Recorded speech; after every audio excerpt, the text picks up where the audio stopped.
Child Abuse by Ellie Boone.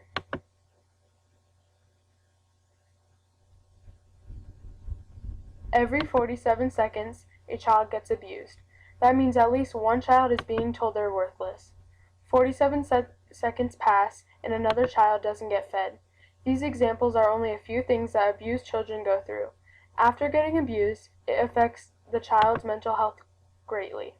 This includes depression, disassociation, difficulty concentrating, academic problems, difficulty connecting with others, flashbacks, and difficulty sleeping.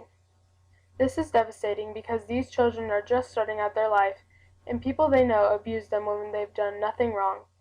The worst part is that these children have to live with a terrible memory always in the back of their mind. It stays with them throughout their life. Mental health isn't the only thing that affects abused children. Some have to take the toll of being physically abused.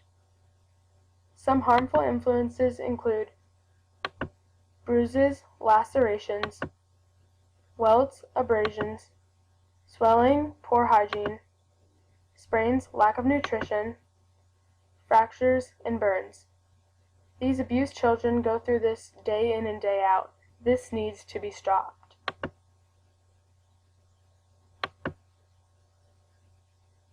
I want you to think about this next fact.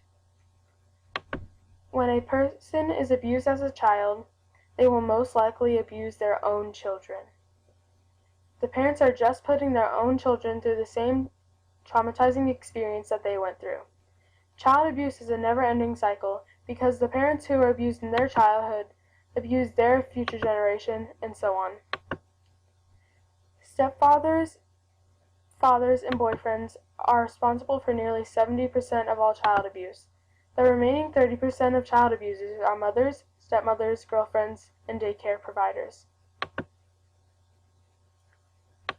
More than 5 children die each day from child abuse and neglect.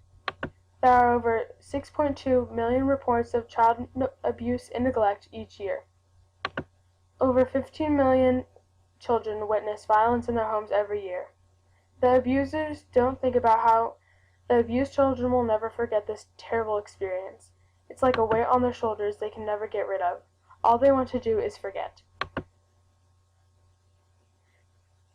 Teens who are abused start to smoke and drink alcohol to try and forget their traumatizing experience with abuse. There is an increased likelihood that abused and neglected children will smoke cigarettes, abuse alcohol, or take illicit drugs during their lifetimes. This is how abused children end up unless they can find help. Therapists can be that help. By talking about their problems, it will make them feel a lot better by getting it off their chests. And that makes all the difference.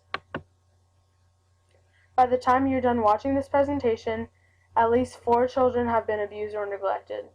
Child abuse is a serious epidemic that needs to be stopped before any other innocent children go through a never-ending battle of abuse. We need to help abused children make that weight on the shoulders a little bit lighter. Thank you.